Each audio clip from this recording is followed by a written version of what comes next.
For decades, the Moscow International Business Center, known simply as Moskva City, has been the ultimate symbol of post-Soviet Russia's aspirations. Its gleaming, futuristic towers of glass and steel, piercing the Moscow skyline, were designed to announce to the world that a new, powerful, and capitalist Russia had arrived. It was a fortress of finance, a citadel of oligarchic wealth, and a physical manifestation of the power concentrated in the capital. It was, in the minds of many Russians, especially Muscovites, untouchable. On a seemingly ordinary morning in the late summer of 2023, that illusion was shattered, literally and metaphorically. The first reports were fragmented, chaotic, and dismissed as impossible. Social media feeds lit up with shaky smartphone videos showing plumes of smoke rising near the towering Federation Tower complex. Official Russian news outlets were silent, then dismissive, calling it a minor incident, an accident, perhaps a drone that had lost its way. But as more footage emerged, clear, horrifying, and undeniable, the truth became evident. Ukrainian drones, launched from hundreds of kilometers away, had not just approached Moscow, they had struck at the very heart of its symbolic economic power. This was not an attack on a frontline barracks or a strategic bridge in Crimea. This was a strike on the $1.2 billion crown jewels of Russian capitalism. The war, which for many urban elites had been a distant conflict on television screens, had just landed on their doorstep. The shockwave that rolled through the towers of Moskva City was nothing compared to the political, psychological, and strategic shockwave that rolled through the Kremlin and the world. This is the story of that audacious strike. But more importantly, this is the story of what happened next. The frantic cover-up, the geopolitical gambits, the unexpected countermoves, and the profound way this single event altered the calculus of a war that had settled into a brutal stalemate. Part 1. The target, Moskva City, citadel of New Russia. To understand the magnitude of the strike, one must first understand the target. Moskva City is not just a cluster of office buildings. It is a meticulously crafted symbol, a vision of power. Conceived in the 1990s as Russia's answer to La Défense in Paris or Canary Wharf in London, the project was grandiose from the start. It aimed to create a centralized hub for Russia's burgeoning financial and corporate elite, pulling them from scattered Soviet-era buildings into a hyper-modest statement of Western-style prosperity, but built on distinctly Russian terms. The towers have names like Federation, Capital, Imperia, and City of Capitals, names that leave no doubt about their intended message. The Federation Tower, the epicenter of the complex and the primary target of the attack, is the Federation Tower. At 374 meters, 1,227 feet, and 95 stories, it was the tallest building in Europe upon its completion. A striking twin-tower structure connected by a soaring atrium, it houses some of the most powerful entities in Russia. Government ministries. Key economic and trade ministries have offices there, blurring the lines between state and corporate power. Oligarch-owned conglomerates. The headquarters or major offices of massive companies in energy, finance, and commodities, owned by men directly tied to Putin's inner circle. Prestigious Western firms. Despite sanctions, many international law firms, consultancies, and financial service companies maintained a presence, lending an air of global legitimacy. Luxury apartments and hotels. The upper floors contain some of the most expensive real estate on the planet, home to billionaires and their families. In essence, a strike on Federation Tower was a strike at the nexus of Russian political power, economic wealth, and elite privilege. It was a target with unparalleled symbolic weight. Part 2. The attack, precision and audacity. The attack itself was a masterpiece of psychological warfare disguised as a military operation. It was not designed to decapitate the Russian state or cause massive loss of life, though the risk was ever present. Its goal was to demonstrate capability and shatter a sense of security. The drones. While Russian authorities initially claimed to have shot down all drones, evidence points to at least 2, and possibly more, achieving direct hits. These were not the crude, improvised Shahid drones Iran supplied to Russia.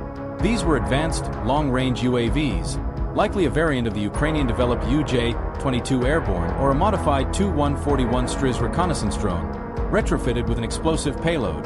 Their journey from Ukrainian territory to the center of Moscow represented a catastrophic failure of Russian air defense over its most protected airspace. The flight path.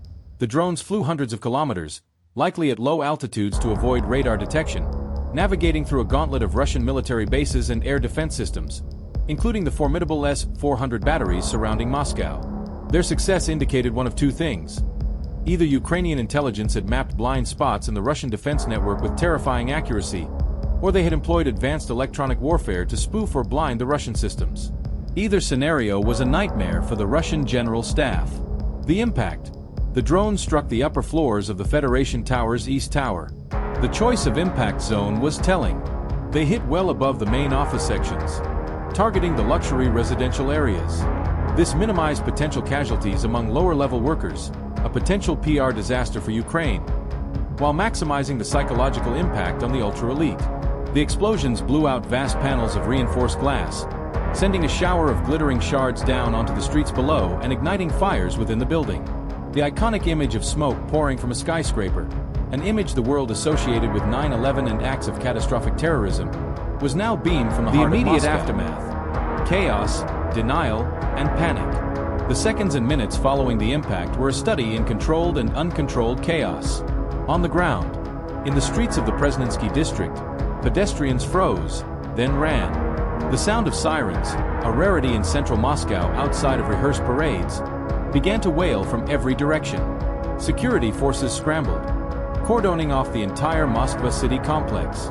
For the first time, the wealthy executives and residents who paid a premium for their security found themselves trapped in a lockdown, their fortress becoming a prison. In the media, the Russian state media machine kicked into its well-rehearsed denial and deflection protocol. Phase 1. Deny. Initial task reports spoke of a fire, possibly due to construction work. There was no mention of drones. Phase 2. Minimize. As video evidence became irrefutable, the language shifted. It was a minor drone incident, a terrorist act, by Ukraine that caused insignificant damage. No structural damage. No serious injuries. The narrative was tightly controlled. This was a nuisance, not a strategic blow. Phase 3. Deflect and threaten. Within hours, the talking points were established. Official spokespeople, like Maria Zakharova at the Foreign Ministry, condemned the neo-Nazi regime in Kiev for its terrorist tactics. Television propagandists on shows like 60 Minutes screamed for massive retaliation against Ukrainian presidential buildings and decision-making centers. The message was clear: look at what they did to our building, not at our inability to stop it. In the Kremlin, behind the scenes, the reaction was reportedly one of apoplectic fury. Vladimir Putin was briefed immediately. The strike was a personal humiliation. It demonstrated that his war, which he had promised would be quick and painless for Russia, could now literally be seen from his window. The security services, FSB, and the Defense Ministry, MOD, immediately began a vicious round of blame shifting. The FSB blamed the MOD for the air defense failure. The MOD blamed the FSB for failing to uncover the plot through intelligence. Heads would roll, but that would come later. Part 4. The Ukrainian calculus. Why risk it? From a purely military standpoint, the attack did not destroy a factory, sink a ship, or kill a general. Its value was almost entirely psychological and strategic. Kiev's decision to greenlight such a provocative mission was a calculated risk based on several key objectives. Shattering the myth of Russian invulnerability. The core objective. For 18 months, Russia had launched drones and missiles at Ukrainian cities with impunity. By striking back at the most symbolic target imaginable, Ukraine was sending a message to its own people and the world. Russia is not a giant, it is a vulnerable state. We can reach them anywhere. We are not on the defensive. We are capable of taking the fight to them. Demonstrating technological prowess. The strike was a global advertisement for Ukrainian ingenuity and drone warfare capability. It was a message to Western partners: